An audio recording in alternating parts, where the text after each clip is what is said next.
Өнөөдөр энэ танхимд одоо миний лекцэнд урагдсан ирж одоо цаг заваа гарган хүрэлцэн ирсэн эрхэм хүндэт Ангаахын шинжилгээ ухааны үндэсний их сургуулийн удирдлагууд, эрүүл мэндийн сайд асан, улсын их хурлын гишүүн асан, ардын багш Ламбаава, за мөн одоо энэ цангимд хурдан цугларсан эрдэмтэн профессорууд, за эрхэм хүндэт шавнар хамтран ажиллагсад өөр хүүхэдтэй энэ өдрийн халуун мэндийг дэвшүүлж та бүхнийхээ өмнө хүндэтгэн ёслоё.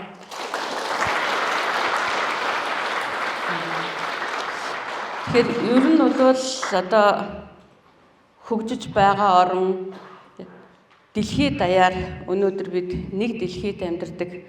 Хөгжилтэй орн, хөгжиж байгаа орн, ядуу буурай оронд аль ч одоо талд эмнэлгийн тусламж үйлчилгээ. Тэр дундаа мэс засал яаралтай тусламжийн одоо тусламжийг цаг алдалгүй авах явдал бол маш чухал байдаг. Тийм ч учраас энэ нэг дэлхийд амьдарч байгаа бүхэн хаанч амьдарч байсан ялгаагүйгээр энэ тусламжийг хүртэх хэрэгтэй байдаг. Тэгэхээр миний өнөөдрийн лекцийн маань сэдэв даяаршил Монголын мэс засал гэж нэрлэсний учир нь энд оршиж байгаамаа. Ер нь Монголын мэс засал одоо энэ Европын мэс заслын чиглэлээр хөгжсөн 100 жилийнхээ түүхэнд эмчлэн ангаах, хөдөлмөрийн чадвар алдалтыг багасгах, өвчнөөс урьдчилан сэргийлэх гэсэн ийм үндсэн хэдэн чиглэлээр л хөгжиж ирсэн түүхтэй байдаг юм билээ. Гэхдээ өнөөдөр дэлхий дээр бүх хүн мэс засал яаралтай тусламжийг яг адилхан хэмжээнд хүртэж чадаж байна уу гэвэл бас үгүй юм аа. Энэ дэлхийд байгаа хүн амын 90% нь ядуу буурай болон хөгжиж байгаа орнуудад амьдардаг юм байна. Нийт дэлхийд хийгдэж байгаа мэс заслын ердөө 10% нь л энэ хүмүүст оногдож байгаа. Тэгэхээр өнөөдөр мэс засал яаралтай тусламжийн энэ үйл ажиллагаа маань хүртээмжтэй байна уу гэвэл бас одоо энэнийг хүртээмжтэй гэж хэлж чадахгүй юм. Ер нь даяарсан мэс заслын дэлхийн эрүүл мэндийн үндсэн 3 зарчим байдаг юм байна. Энд бол хүртээмжтэй байх, хүрэлцээтэй байх, шинэ технологиг аль ч оронд адилхан нутагшуулах гэсэн ийм 3 үндсэн одоо тийм зарчим байдаг юм байна. Гэхдээ мэс заслын тусламж үйлчилгээг жигд хөгжүүлэхэд нөлөөлдөг олон хүчин зүйл байдаг юм байна. Энэ дотор одоо манай Монгол улсыг жишээлбэл аваад үзэх юм бол газар зүйн хувьд бол том орон нутагтай, цөөхөн хүн амтай одоо тусламж хүртээмж авахд бас нэлээд бэрхшээлтэй ийм байдаг. Мөн түүнээс гадна орчин үеийн энэ их өндөр техник технологиуд сумын эмнэлгийн төвшин жишээлбэл хэрэгжүүлэх гэхэд багаж тоног төхөөрөмжийнх нь одоо хэврэггүй байдал нь бидний хэрэгцээг хангаж чадахгүй байх жишээтэйгээр ингээд багаж тоног төхөөрөмжийн хязгаарлагдмал байдлаас болоод өнөөдөр Улаанбаатар хотод үзүүлж байгаа тусламж, сумын эмнэлэгт үзүүлж байгаа тусламж хоёр ялгаатай байх ийм явдлууд бол нэлээд их гараад байдаг юм. Би энэ одоо 3 хүний зургийг онцолж тавьсан юм аа. Тэгэхээр Монгол улсын мэс заслын түүх даяаршил гэдэг энэ одоо зүйл бол бүр 21 оноос эхэлсэн байд юм байна. Тэгэхээр 21 онд анх Европын чиглэлийн мэс заслын тусламж үйлчилгээг үзүүлэхэд хамгийн их гол үүрэг оройл гүйцэтгсэн хүн бол энэ Паул Николаевич Шаастин гой байдаг.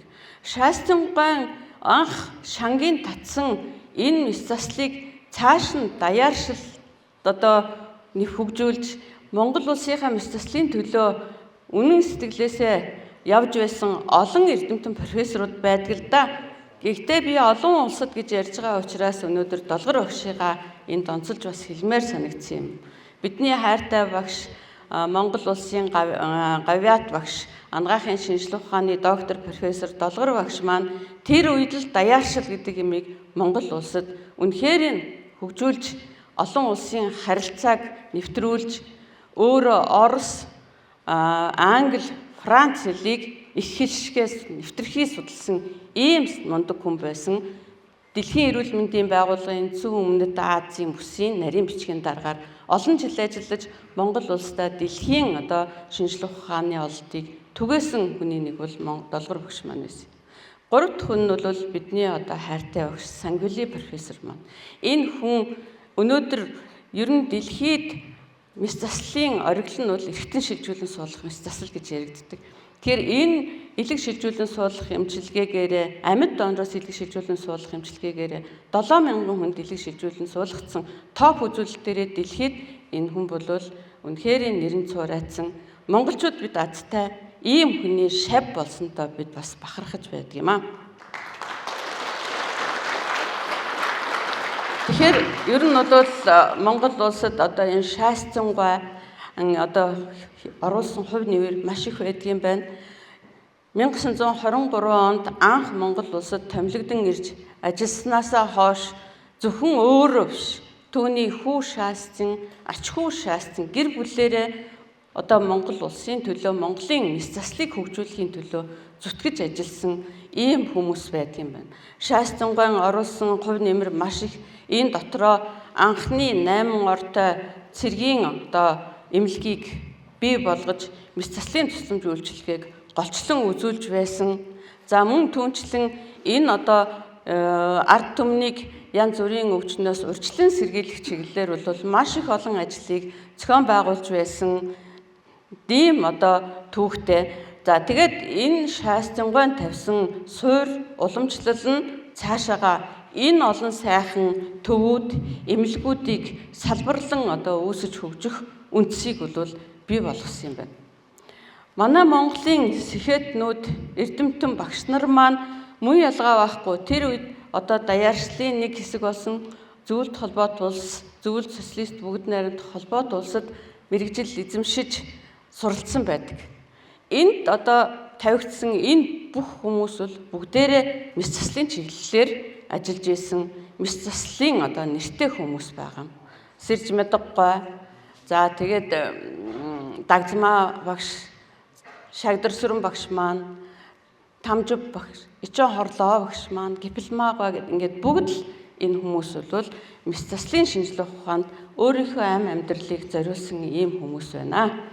Тэгээд 1942 онд анх их сургууль байгуулагдаж энд одоо үндэсний боловсон хүчин одоо хөгжиж бий болсон үндсэн одоо суур бол анх тавигдсан юм байна. Тэгэхээр энэ дэлхийн даяаршлын өр нөлөөг хүртээгүй салбар гэж Монголын мис заслын салбарт байдгүй юм байна.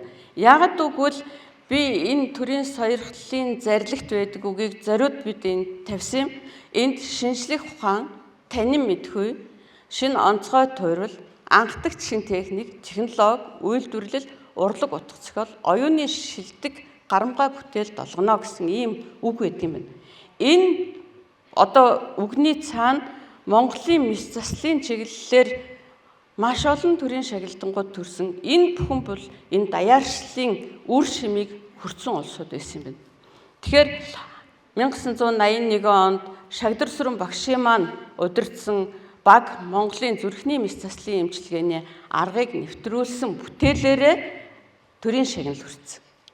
Дараа нь бидний одоо багш нар, бидний багш Пилжээгийн долгор багшаар маань ахлуулсан, бидний хайртай багш Батын Гоош багш, Намжлын Даваацран багш, Авирмэдийн Отгондлаа багш, Гончигсэнгээгийн Нямхүү багш, Гонийн Лавгч.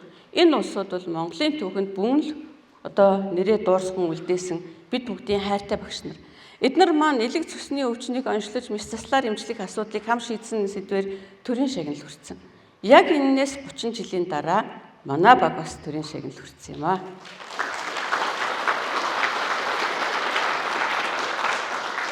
За дараагийн төрийн шагнал хүртсэн мэдрэлийн мис засал мөн л ялгаа байхгүй дэлхийн мэдрэлийн мис заслын одоо өндөр хөгжлийг Монголдо авчирч нутагшуулж Монгол оронд уурэг тархины голомт өвчний онцлогоо эмчилгээний асуудлыг шийдвэрлсэн сэдвээрээ мөн Хайруула багшийн маань баг төрийн шагнал хүртсэн байдаг юм байна. За мөн гэмтэл цогийг сэргээн засгах судлалын үндэсний төвийн Даш багшийн маань удирдсан баг Монголд ясны хурлыг зайдуугаас сунгаж шахаж эмчлэх арга, өөрөөр хэлбэл Элизаровын аппарат, алдарт Элизаровын аппаратыг хэрэгэлсэн туршлагаараа үр дүнгээр нь төрийн шагнал хүртсэн. За мөн одоо манай наран туяа агсны удирдсан төрөө булчирхай хоргоо хавдрын онцлогоо эмчилгээний иж бүрдлэлээр нь шийдвэрлсэн гэсэн энэ сэдвээр мөн урологийн мэс заслын баг маань за мөн Дашчамцын авирмад багшийн маань удирдсан хүүхдийн хоол боловсруулах хэрэгтний мэс заслын тулгамдсан асуудлыг хам шийдсэн сэдвээр их хүүхдийн эрүүл мэндийн үндэсний төвийн баг. За Баян өндөр эмчийн маань удирдсан бөөр шилжүүлэн суулгах эмчилгээг Монгол улсад нэвтрүүлсэн гэсэн сэдвээр манай одоо хөрш бөөрний баг маань. За үүний дараагаар мөн одоо энэ өдөр бид хамтдаа Монгол улсад элэг шилжүүлэн суулгах эмчилгээг нутагшуулсан гэдэг энэ сайхан одоо сэдвээрээ бүтээлээрээ бид бас төрийн шагнал хүртсэн.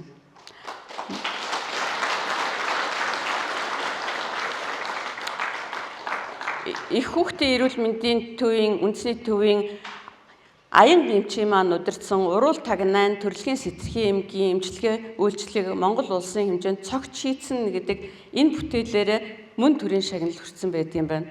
За мөн одоо гэмтэл соггийг сэргээн засах үндэсний төвийн отгон гэрэл даргаар удирдуулсан өвдөг түнхэнд хиймэл үе суулгах мэс засал эмчилгээний аргыг Монгол улсад нэвтрүүлж нутагшуулсан сэдвээр одоо бас төрийн шагнал хүртсэн байна.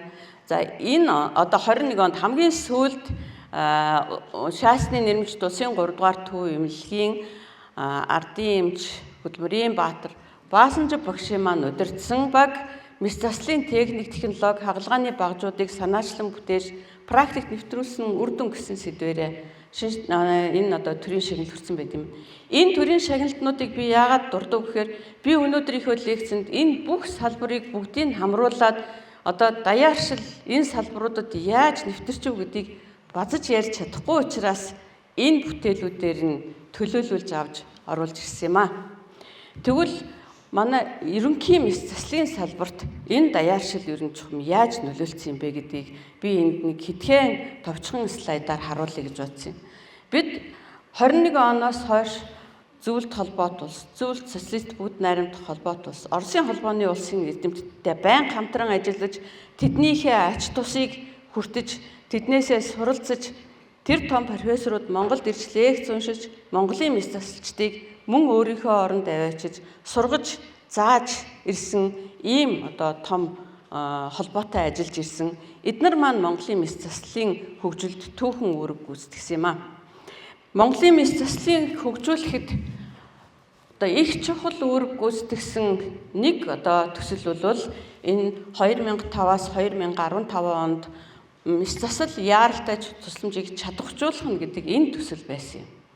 Энэ төслийн хүрээнд яг хөө тухайн үед бид нар үр дүнгээ гаргаж яхад 14 аймгийн 187 сум за тэгээд сум дундын эмнэлгүүдэд мэс засал яаралтай тусламж мэдээгүйжүүлгийн сургалтыг явуулж энэ газар дээр нь сургалт явуулсан одоо мэс заслын чиглэлийн бүр сумын эмнэлгээс нь эхлээд чухам юу хийх ёстой юм, ямар багж байх ёстой юм гэдгийг нь зааж сургаж багжаар нь хүртэл хангаж өгсөн ийм төсөл байсан юм. Анх бид нарыг 2005 онд энэ төслийг эхлээд суманд очиход сумын эмч маань хатиг буглагаач бараг нээж чаддаггүй, тэдэнд багчч байхгүй. Багжаа гаргаад ир гэхээр шургуулганыхаа нүднээс нэг ширхэг даахгүй скальпел, нэг ширхэг зажим гаргаж ирдэг тийм л үе байсан. Бид тэр үеэс эхлэн сумын эмчнэрээ чадваржуулж эхэлсэн юм аа. Тэгээд мэс заслын одоо ямар нэгэн тэр үед хатиг буглаа нээлэх гээд 200-300 км-ийн газраас аймгийн төв рүү явдаг байсан энэ үеийг халж чадсан. Хоёр дахь одоо бид хэдийн олсон том ололт бол энэ сумын эмчнэртэй мэс заслын яаралтай эмгэгийг яаж онцлох юм? Яаж дараагийн шатлалтаа хүргэхийн гэдэг ямыг бол зааж өгсөн. Ингэснээр бид нарын одоо сургалтын дараа 2 жилийн дараа очиод үнэлгээ хийхэд маш их өөр үр дүн гарсан байсан. Ядахтаа л яаралтай тусламжийн өрөөтэй, багжтай бид Дэлхийн эрүүл мэндийн байгууллагын тусламжаар 320 сумаа мэс заслын анхан шатны багжаар хангаж чадсан. Сургалтыг нь явуулсан. Мөн түгээр зогсохгүй сумын эмч нар маань мэс заслын яаралтай өвчтнөө онцлоод Тэгээд аймгийн төв дээр хүргэж өгдөг ийм тогтолцоонд шилжүүлж чадсан. Ингэснээрээ Мэс заслын яаралтай аймгийн цаг алдалт 2 дахин буурсан. Түүгээрээ ч 2009 он гэхэд Мэс заслын яаралтай аймгийн дараах хүндрэл нас баралт ийм олон хувиар багасч чадсан юм. Энэ үед мухар олгойн цочмог үрвсэл одоо ерөөсөө хөдөө орон нутагт хийгдэж байгаа Мэс заслын 80% байна гэдгийг бол бид судалсан. Гол одоо үндсэн хүндрээд байгаа шалтгаан нь цаг алдалт мөн одоо хэсгийн мэдээгүйжүүлэгтээ мухар олгойн хангалгааг хийх явдал 2 байна гэдгийг тогтоогоод эннийхээ үндсэн дээр мухар олгойн цочмог үрвслийг заавал орчны юм уу ерөнхий ундуулгатай ордог болгох энэ одоо өөрчлөлтийг энэ онуудад хийж чадсанаараа Мэс заслын яаралтай аймгийн дараах хүндрэл бол үнэнхээр юм буурсан. Тэр үед манай улсын 1-р төв эмнэлгийн Мэс заслын 2-р тасагт нэг хэсэг нь тэр чигээрээ гидсэн цоорсон, олгооны хүндэрсэн, айхтар хүнд баасан гоцсон улсуудаар дүүрэн байдаг байсан. Энэ явдал бол энэ төслийг хэрэгжүүлснээр байхгүй болсон юм байна. За энэ төсөл маань хэрэгжсээр байгаад 2009 онд бид нэр Дэлхийн эрүүл мэндийн байгууллагын 3 дугаар чуулганыг Монгол улсад яг энэ чиглэлээр хуралдуулсан. Тэгээд 2013 онд манай анагаахын шинжилгээ ухааны үндэсний их сургуулийн Мэс заслын тэнхимийн дэрхэд Дэлхийн эрүүл мэндийн байгууллагын хамтын ажиллагааны төвийг Швейцарын төв офисоос нь байгуулсан тушаал ирж энэ одоо төвийн даргаар нь намайг тохон томилж исэн ийм төвхтэй, ийм сайхан Монгол улсад өгөөжөө өгсөн төсөл болсон юм. Бид нар энэ түүхэн төслийнхээ хүрээнд Монгол улсад Мэс засал яаралтай тусламжийг 2030 он хүртэл хөгжүүлэх хөтөлбөрийг бичиж одоо өнөөдөр хүртэл энэ бол хэрэгжиж явж байгаа ийм том стратеги гарч ирсэн ийм том төсөл байсан юм. Энэ төслийн үргэлжлэл нь өнөөдөр ч хүртэл үргэлжилж байна. 2020 оноос Дэлхийн эрүүл мэндийн байгууллагаас Мэс заслын тусламжийн хүртээмж чанарыг сайжруулах төсөл гэж хэрэгжиж эхэлсэн. Энэ төслийн Дэлхийн эрүүл мэндийн байгууллагаас 10 зөвлөх сонгогдсон. За энэ 10 зөвлөхөд дэлхийн одоо нэлээд том эрдэмтэд орсон. Энэ дотор бас миний би зөвлөхөөр ажиллаж энэ одоо эрхийнхээ хүрээнд Монгол улсыг энэ төслийг хэрэгжүүлэх нэг орон болгож сонгуулсан явдал бол бас бидний нэг амжилт байсан.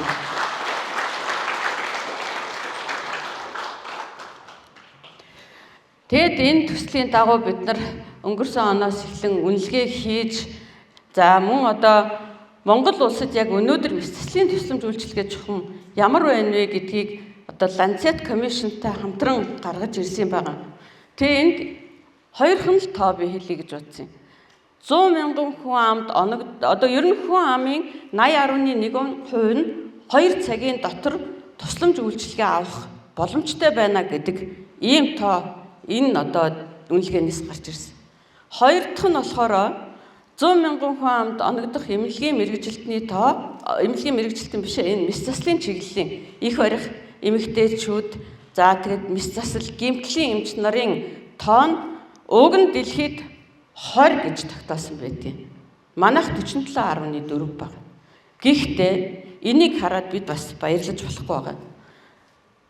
Нийт Монгол улсад одоо хийгдэж байгаа Мэс заслын тусламж үйлчилгээний хамрагдах хүрээгийг аваад үзэх юм бол 99.7% нь Улаанбаатар хотод төвлөрсөн. Улаанбаатар хотын иргэд бол ямар ч хэмжээний Мэс заслын тусламж үйлчилгээ авах боломжтой. Гэтэл хөдөө орон нутагт энийг тооцоод үзэхээр 60% байгаа. Тэгэхээр бид нар одоо эмч мэргэжилтэн боловсон хүчнийхээ хуваарлалтан дээр чанар дээр бид нар бас анхаарах ёстой юм байна гэдэг ийм тоог энэ 2021 оны судалгаа бол гаргаж ирсэн юм аа. Тэгэхээр саяын төслийн хүрээнд бол бид нар одоо их олон ажил хийгдсэн. Тэгээ тэрний нэг нь бол одоо би бол зүй ёсоор бас нэг ташцогт эмчигээ дурдъя гэж боддгийн. Яагаад гэвэл Монгол улсад Мэс засал яаралтай тусламжийн байдал ямар байгааг үнэлгээ хийгээд тэр мухар олгойн дараах хүндрэл тийм өндөр байгаа нь цаг алдалттай холбоотой хэсгийн мэдээгүйжүүлэхтэй холбоотой байна гэдгийг магистрийнхаа ажлаар тооцоод гаргаж ирээд бидний суурь судалгаа болцсон одоо энэ ажил бол дашсагт ажил юм. Дашсагт хэмжээний ажил байсан. За тэгэхээр дараагийн бидний одоо хоёр дахь их том төсөл бол энэ эрүүл мэндийн шинжилгээ ухааны үндэсний их сургууль Швейцарын мэс заслын багийн хамтарсан энэ төсөл байсан. За энэ төслийг анх эхлүүлэхэд Гоош багш маань за манай сургуулийн захирал байсан Лавгсрын захирал маань их одоо чухал үүрэг оройлтой оролцож энэ төслийг бол бид нар 18 жил Монгол улсад хэрэгжүүлсэн. Яг энэ төслийг эхэлж байх үед үнэн дээр л бид нар халаатаа зөв өмсч чаддаггүй. Бээлигээ зөв өмсч чаддаггүй. Бээлигээ өмсөөгүй хамаг ариун багцтайгаа хутгачдаг. Мөн түнчлэн одоо нэг их гамшигтай зүйл бол бид нар хэвлийн одоо гэлтэнгийн түгээмэл өрөвсөл ер нь мэс заслын дараагаар фүрцлийн гэдэг уусамлаар хэвлийгээ цаад угаадаг. Хаалгаа дуусаад фүрцлийнээр угаадаг. Гэтэл тэр фүрцлийн гэдэг уусамл маань одоогийн хэрэглээд байгаа 0,9 натраас маань 3 дахин үнэтэй хэрнээсээ маш их хортой хэвлийн хүндийд үлдээд судсаар шимэгдээд хүнээ хордуулдаг. Дээрээс нь бид нар тийм хордлого үүсгэхгүй тулд хуурай салфеткаар нөгөө фүрцлийнээ бүгдийг хамт шимж авдаг. Тэгтээ гидснийхээ ханыг гимтээдэг. Иннээс болоод гидсний наалдс төгжрөл гэдэг хүндрэл маш их байсан. Дээрээс нь шархны халдвар гэдэг юм бол их байсан. Энэ Швейцарын мэс засалчид бидэнд зөвхөн одоо мэс заслын нарийн техник технологиг заагаад зогсохгүй 2010 оны хүртэл бол ер нь манай Монгол улсын эдийн засгийн хувьд хүнд хэцүү байсан, бараг багш тоног төхөөрөмжөөр хангагддаггүй байсан.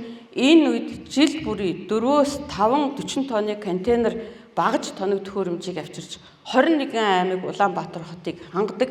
Дээрээс нь улсын 1-р төв эмнэлгийн одоогийн энэ эрчим тэмчилгээний тасаг, хавдар судлалын үндэсний төвийн сэрээ хөрөө, их хүүхдийн эрүүл мэндийн үндэсний төвийн сэрээ хөрөө гэд энэ болгоныг нээж өгснөөрөө, энэ болгоныг хийж өгснөөрөө манай эмч нарыг Швейцарт аваачиж сургаж, за тэгээд энэ бүхнийг хийснээрээ Монголын мэс заслын хөгжилд үнэнхүү өсрөнгүү одоо хөгжлөлийг бий болгосон, амжилтыг гаргасан энэ одоо Монгол улсыг бүхэлд нь хамарсан том төсөл байсан. Энэ Швейцарын мэс заслын эмч нарынхаа бид нар ач тусыг бас мартах учиргүй юм байнамаа.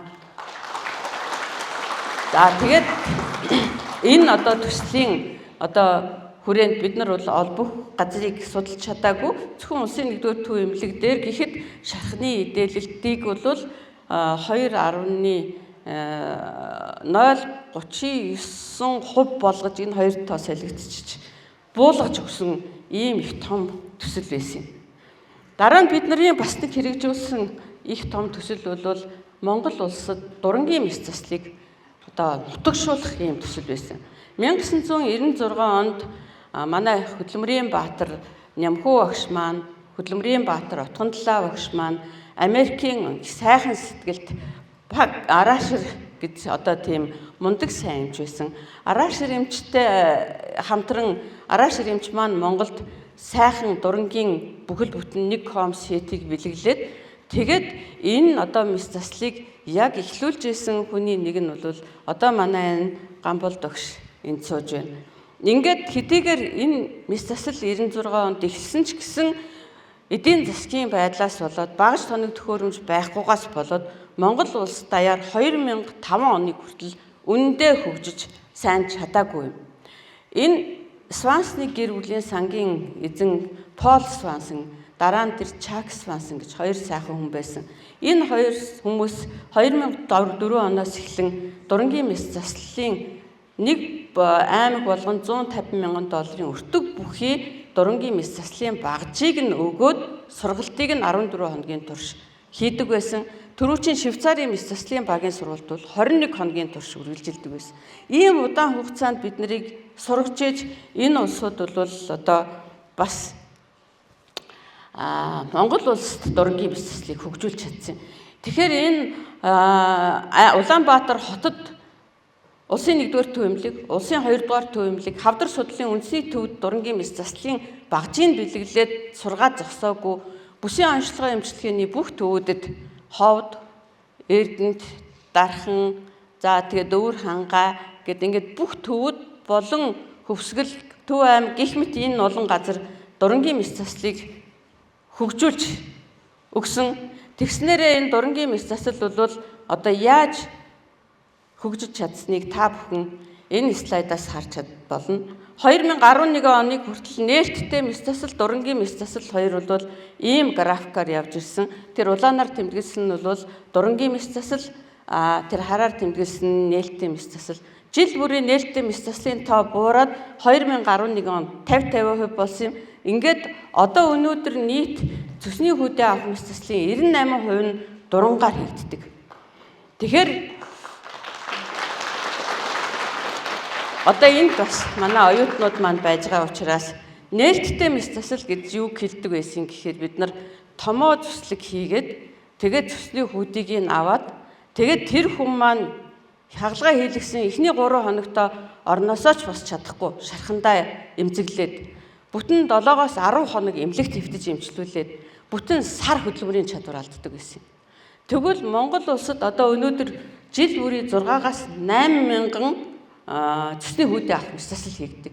Гэтэл бид өнөөдөр хэрвээ энэ эдийн засгийн тооцоод үзэх юм бол 6,000-аас 8,000 хүн сарын хөдөлмөрийн чадвар алдалтыг одоо дурангаар хийснээрээ ердөөсөө хийлгээд маргааш нь нэмлэгээс гарна 5 хоногийн дараа 4 хоногийн дараа ажилдаа ордог.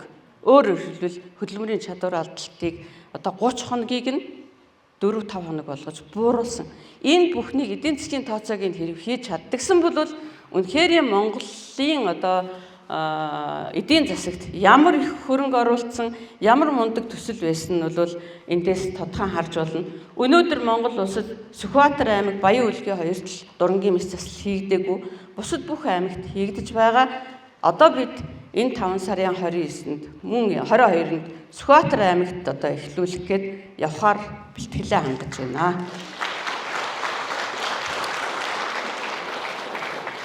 За энэ гэмтгчдийг аврах лавшруулсан тусламж гэдэг энэ одоо чухал сургалт бол дэлхийн 80 гаруй орнд бол хөгжсөн байдаг. Ангаахын чиглэлийн сургууль төгсөж байгаа бүх хүн энэ сургалтыг дүүргэсэн байх ёстой. Энэ сургалтыг 5 жил тутамд апдейт хийж лицензээ авахын өмнө талд энэ сургалтыг дүүргэж ээж лицензээ авдаг ийм журамтай байдаг. Энэ сургалтыг анх 2015 онд American College of Surgeons-тэй бид нар хамтран эхлүүлсэн. Тэгээд энэ сурагчдыг нь бол орчуулад одоо тухайн эхэлж явах үед гадны 12 багш ирж хичээл зааж эхлүүлж байсан бол өнөөдөр American College of Surgeons-ны олон улсад багшлах эрх бүхий 24 багш, 2 координатортай нэлээд олон хүмүүсийг бид нар сургасан. Тэгээд Ангаахын шинжилгээ ухааны үндэсний их сургуулийн мэс засал, мэдээгүүжүүлэг, яаралтай тусламж, гэмтлийн резидентүүдийг бүгдийг энэ сургалтанд хамрагдчихэж лицензээ авах тийм одоо хөтөлбөрт нь бол оруулсан явж байгаа. Энэ маань цаашдаа бүх одоо эмч нарыг хамруулах энэ сургалтанд сууснараа бүх хүн анхны болон яаралтай тусламжийг цаг алдалгүй үзүүлэх юм боломж бий болдог. Ер нь бол анхны тусламжийг зөв үзүүлж 2 цагийн дотор нь зөв үзүүлж чадах юм бол нийт одоо нас барж байгаа яаралтай одоо тохиолдолд нас барж байгаа хүмүүсийн 80%-ийг аварч чадна гэсэн ийм тоо баримт бол дэлхийн эрүүл мэндийн байгууллагаас гарсан байдаг. Бид бас энэ лөө явах ёстой юм аа. За тэгээд энэ одоо сертификат нь ийм олон улсын эрхтэй сертификат байдаг. Энэ төгсөгчд хэрвээ шалгалтаа өгч чадах юм бол дэлхийн аль ч оронд очиж энэ одоо тусламж үзүүлэх эрх бүхий ийм олон улсын эрхтэй сертификат байгаамаа. Ийм олон улсын эрхтэй сертификаттай сургалт бол Монгол улсад бас цөөхөн л байгаа байх гэж бодож байна. За дараа нь бидний одоо бас нэг одоо нэлээд хэрэгжүүлж ирсэн одоо төсөл бол энэ Австралийн засгийн газрын санхүүжилт дээр хийгдэж байгаа мэс засал яаралтай тусламжийг хөгжүүлэх энэ одоо төсөл одоо ч гэсэн хэрэгжиж байгаа. Бид нар одоо энэ Сүхбаатар аймагт явж дурангийн мэс заслын сургалтыг эхлүүлэх төсөл маань энэ төслийн хүрээнд явж байгаа. Энэ төсөл маань мөн одоо энэ сургалтыг хийх санхүүжилтийг бидэнд өгдөг. Тэгээд ажлын байрны сургалтуудыг бид нар бас энд нэлээд одоо сайн хийдэг. Тэгснээрээ бол эмч мэрэгчлэтнүүдэд сургах, чадварчуулах тал дээр их чухал юм. Ер нь бол энэ төсөл хөтөлбөрүүд хэрэгжээд байна гэдэг маань Монгол улс дэлхийд танигдах үүд болдог. Бид энэ төсөл хөтөлбөрүүдийг хэрэгжүүлсэн тохиолдол болгонд энэний үр дүн нь олон улсын фактор бүхий сэтгүүлүүдэд хэвлэгдэж байдаг. Тэгэхээр одоо миний дөрөвчийн 10 хэдэн фактортай сэтгүүлд хэвлүүлсэн одоо өгүүллүүд маань миний гавьяа биш. Энэ төслүүд хэрэгжсэний одоо хүч байсан. Хамгийн сүүлд бид нар SARS-CoV-2-ийн үеийн мэс заслын тусламж үйлчилгээний одоо бас төслийг хэрэгжүүлэхээр явж байна. За тэгээд яг энэ SARS-CoV түүнтэй төстэй цар тахлын үед мэс засалч эмч нар яаж ажиллах ёстой юм? Ямар мэс заслыг нь хийх юм? Ямар мэс заслыг хийхгүй байж болох юм гэдэг энэ сургалтыг бид бас одоо хийгээд эхэлсэн байгаа. Тэгээ би бол одоо бас өнөөдөр миний ярих ёстой нэг чухал хэсэг бол энэ элэг шилжүүлэн суулгах эмчилгээний тухай би зайлшгүй ярих ёстой. Энэ мөн л хөгжсөн орны туршлагыг бид нар өөрийнхөө оронд авчирч нутагшуулсан. Энэ нутагшуулахад бид нар энэ бүгд найрамдах Солонгос улсын асан ангаах ухааны төв бидэнд тусалцаа дэмжлэг үзүүлсэн. Энэ мэс заслыг 2011 онд эхэлсэн. За тэгээд энэ мэс заслыг анх эхэлж байхад бид ер нь аль ч төсөл хөтөлбөрийг хэрэгжүүлж явахад бол тийм их дардан замаар ногоон гэрлээр яваад ич чаддгүй маа. Тэр дундаа энэ элэг шилжүүлэн суулгах эмчилгээг нутагшуулахад үнэхээр ихэнх үед бол ойлгох хүн байхгүй хэцүү байсан. Тэр үед бидэнд одоо хамгийн их тусалж биднийг дэмжсэн хүн бол одоо манай Ламбаа сайд байсан юм аа.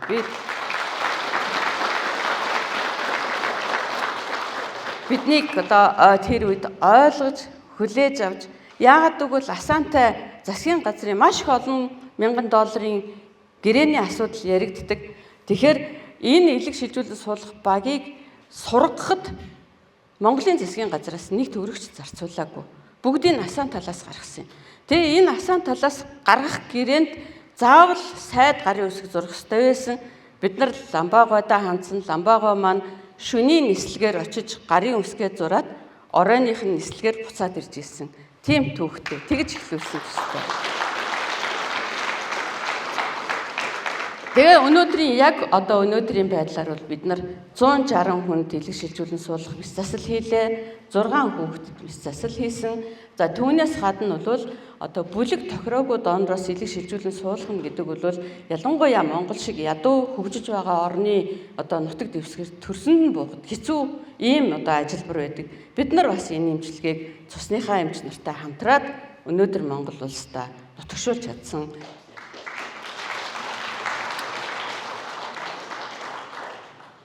За бид бол энэ 2007-аас 10 онд бол туршилтын мэс заслаа хийж эхэлсэн. Энэ үед 94 сая төгрөгийн одоо төслийг авах гэж Эрдмийн зөвлөл дээр орж загнуулж одоо элдв дээрээ хилүүлж явсан түүх саяхан. Тэгээд одоо та нар 20 жилийн дараа эхлэх ажлыг одоо эхэлж хүний аймаар тоглох гэлээ гэдэг асуудлыг бидэнд тавьж ирсэн. Харин манай одоо сургуулийн захирал лавгсрын захирал маань Эрдмийн зөвлөлийн дарга лавгсрын захирал маань маш ихээр дэмжиж тэр битгий бид нарт 2 сая төгрөг гаргаж энэ туршилтын мэс заслын лабораторийг байгуулж өгч бид найз нөхдөөсөө гахаа гуйж авч мдэггүй зүйлгийн эмч нар маань эмнэлэг болгоноосоо мдэггүй зүйлгийнхээ бодисыг эхэлж кармалж иржээж бид энэ одоо туршилтын мэс заслыг 26 гахаад хийж эхэлсэн ийм түүхтэй юм. За тэгээд он дараалалаар наваад үзэх юм бол 2005 онд бол бөөр шилжүүлэн суулгасан. Энэ бол одоо манай элэг шилжүүлэн суулгах нэг суурь болж өгсөн. Тэгээд 2007 онд шинжлэх ухааны технологийн сангаас саяын туршилтын мэс заслын санхүүжилтийг авч 2009 онд нэгэн олон улсын хурал дээр Сангюли профессортойгоо нүүр тулан уулзаж зүгээр л одоо гуйснаар одоо багшийнхаа туслалцааг авч эхэлсэн. За тэгээд манай баг бол 2010 оноос эхлэн бүтэн 5 жилийн турш Солонгосын Асаан төв дээр үн төлбөргүйгээр элэг шилжүүлэн суулгах энэ ажилд суралцсан. За мөн 2011 онд анхныхаа мэс заслыг хийсэн. 14 онд хүүхдэд амьд дондоос элэг шилжүүлэн суулгасан. За 2015 онд манай баг бие даан элэг шилжүүлэн суулгах мэс заслаа хийж эхэлсэн. 2016 онд тархины бүхэлдээ донороос мэс засал хийсэн. 2018 онд мөн одоо улсаас зардлыг нь даадаг болсноор 20 жилд 24 хүнд элэг шилжүүлэн суулгаж эхэлсэн. 2019 онд цусны бүлэг тохироогүй донороос элэг шилжүүлэн суулгаж чадсан. За ингээд өнгөрсөн оноос эхлэн даатгалын гүйцэтгэлийн санхүүжилтэнд орсноороо бид нар бол жилд элэг шилжүүлэн суулгах мэс заслын тоо маань ингэж нэмэгдсэн. Өнгөрсөн онд бид нар 31 хүнд элэг шилжүүлэн суулгасан. Одоогийн байдлаар эхний 6 сард нийтдээ 16 хүнд элэг шилжүүлэн суулгасан. Одоо энэ ондоо бол бид нар нийтдээ 40 хүнд элэг шилжүүлэн суулгах одоо төлөвлөгөө гаргаад явж байгаа.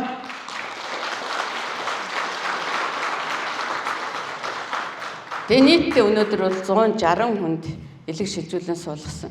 Бидний үр дүн бас тийм ч муугүй. Бид нийт одоо мэс заслаас хойш элэг шилжүүлэн суулгаснаас хойш 1 жилийн амьдрах чадвар бол Асаан ангаах ухааны төвийн багш нартайгаа хамтарч хийж явах үед 93.7% байсан. Бид бие дааж хийгээд 93.1% байгаа. Суулгацын 1 жил амьдрах чадвар нь 91.3. За манай баг бие дааж хийгээд 91.9 байгаа. За ер нь бол бид нар 2 хүнд ретрансплантац хийсэн. Тэгээд энэ одоо донорын хувьд бол 100% амжилттай яа. Донорууд маань бүгд эрүүл эсэн мэнд амьдарч байгаа. Бид бол бас одоо эмээ өвөө болцгооцсон. Яагаад гэвэл бидний элэг шилжүүлэн суулгасан эмэгтэйчүүдээс маань хэд хэдэн хүн маама гаргаад бид бол манай багийнхан эмээ өвөө болсон баг. За зөвхөн элэг шилжүүлэн суулгах эмчилгээний хажуугаар бид бас л нөгөө эзэм судалгааныхаа ажлыг орхиогүй. Одоо эндээс та бүхэн манай багийн хийсэн ажлуудыг бас харж болно. За ер нь бол дэлхийн банкнаас нийтдээ дэлхийд 45 орныг хөгжиж байгаа оронд тооцдог юм байна. Энэ 45 орноос 14 орн л элэг шилжүүлэн суулгадаг. Энэ 14 элэг шилжүүлэн суулгадаг орноос хамгийн өндөр үзүүлэлттэй хэдийг аваад манай одоо амжилттай харьцуулаад үзэхэд бол бас энэ хөгжиж байгаа орн дотроо бидэхэд бол бас муугүй үзүүлэлттэй яваамаа. Ер нь эрэгтэй шилжүүлэн суулгасан үр дүнг 1 жил, 3 жил, 5 жилээр авч үздэг. За мөн одоо Солонгос, Япон, Бразил улсуудтай энэ улсууд бол нөгөө амьд донороос элэг шилжүүлэн суулгахаараа хамгийн өндөр үзүүлэлттэй байдаг энэ орнуудтай харьцуулаад үзэхэд бидний амжилт мөн бас гайгүй. Тэгээ энэ бүхний минь одоо үнэлээд Монгол улсын төрөөсөл Монгол улсын одоо элэг шилжүүлэн суулгах багийг бол төрийн шагналаар шагнасан. Би энэ зарилгыг яагаад энд тавьсан гэхээр төрийн шагнал хүртсэн 9 өрлөг гэж манайхан нэрлэдэг. Манай хэд одоо энд байгаа нь босоодохдоо би одоо зариуд одоо манай төрийн шагналд Эрдэнэ бидэг эмч, төрийн шагналд Чулуунбаатар эмч, төрийн шагналд Баярмаа, төрийн шагналд Даваадар, төрийн шагналд Гамболдогч, төрийн шагналд Эрдэнэ огч. Дээрээс нь Бачулуун эмч маань хөдөө орон нутагт ажиллаар явж байгаа. Гэхдээ энэ бид 9 шагнал биш юм аа. Бид 9 бол тэмдгийн зүүсэн гардаж авсан. Энэ төрүүчийн зарлагт ангаахын шинжлэх ухааны үндэсний их сургууль улсын 1-р төв эмнэлгийн хамтарсан элэг шилжүүлэн суулгах багийн хамт олон төрийн шагнал хүртэв гэсэн үг байдгийг манай багийнхан босоодохдоо манай багийнхан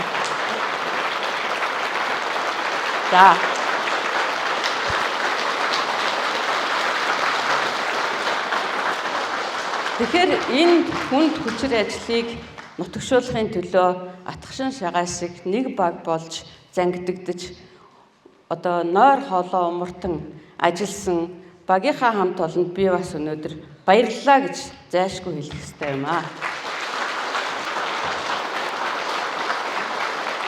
Тэгээ яг ер нь бол энэ одоо сайхан олон төсөл хөтөлбөр хэрэгжиж анх тэр дэлхийн эрүүл мэндийн байгууллагын төсөл хөтөлбөр, дараа нь тэр Швейцарын мэс заслын баг, дараа нь Дурангийн мэс заслын гэдэг энэ бүх төсөл хөтөлбөрүүд хэрэгжиж явснараа өнөөдөр Монгол улс дэлгэг шилжүүлэн суулгах суурь нь бүрдсэн. Тэрнээс биш гэв гинтхэн тэнгэрээс ирээд элэг шилжүүлэн суулгачаагүй гэдгийг бас энд хэлхэн зүйтэй байна. Ер нь бол би бас нэг зүйлийг одоо хэлье гэж бодож байна. Энэ одоо манай тэнхимд ажиллаж байсан үе үеийн профессор багш нар маань би бас өнөөдөр Долгор багшийгаа, Гоош багшийгаа, Даваацран багшийгаа, Үлзий утга багшийгаа, Пунцэг багшийгаа, за тэгээд одоо дараа нь одоо сүүлд нь ажиллаж байсан манай Сүхбаатар багш байна, Нэргүү багш байна. Гэт одоо ингээд ажиллаж байгаа Эрдэнэ багш, Гамболд багш гэл ингээд энэ олон багш нар бүгдээрээ энэ төсөл хөтөлбөрт одоо хоёргүй сэтгэлээр зүтгэж явдаг байсан. Эднэр маань хизээч энэ төслүүд бүгдээрээ хүмүүнлэгийн төслүүд. Энэ төслүүдээс хүн баяждаггүй, цалин байдаггүй. Энэ төслүүдийг дэмжиж ажилдаг хүмүүс нь хэн байсан гэхээр Анагаахын шинжилгээ ухааны үндэсний их сургуулийн үе үеийн захирлууд одоо Лавгсран багш маань, Батбаатар багш маань, Цолмон захирал маань гэд ингээд олон захирлууд энэ төсөл хөтөлбөрүүдийг дэмжиж биднийг 21 хоног яваад ирэхэд цалингийн нь хасдаггүй байсан. Дээрээс нь зүгээр би бол боддгийн. Ер нь их сургуулийн багш хүн бол нэгдүгээрт багшлах, эрдэм судалгааны ажил хийх, тэгээд дээрэс нь бидний ажлын одоо үзүүлэлтэнд гадаад дотоодын төсөл хөтөлбөр хэрэгжүүлсэн байдал гэдэг бүр тийм үг байдаг. Энэ бол багш хүний хийх ёстой, зайлшгүй оролцох ёстой нэг ийм ажил гэж бол би хувьдаа бодож явдгийн. Ер нь бол ямарваа нэг юмыг дандаа зоосны нүхээр харж болохгүй.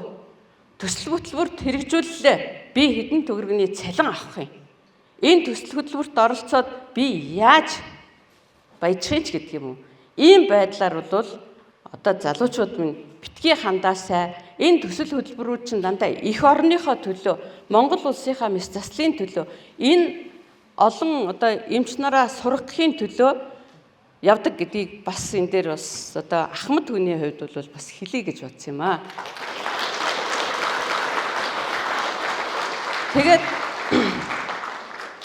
энэ төсөл хөтөлбөрүүдийн одоо дүнд сая би нэг алган дээр байгаа мод харуулсан Монголын мэс засал бол яг тэр мод шиг хөгжиж цэцгэлсэн.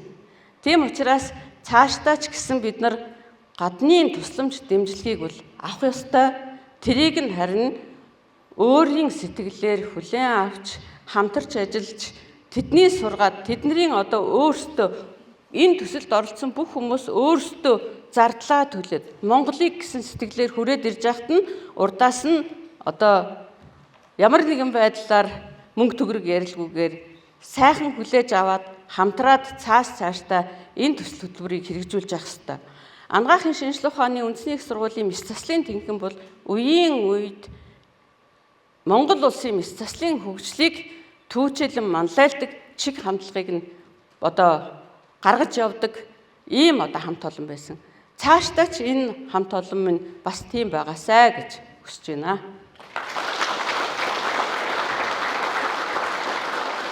За ингээд миний мэс заслын даяаршил Монголын мэс засал гэж яагаад нэрлэсний учир нь бол одоо ингээд эцэстэн тайлагдсан бах. Тэгээд миний лекцэнд хүрэлцэн ирж төвчээртэйгээр одоо сонссон бүх одоо та бүхэндээ баярлалаа.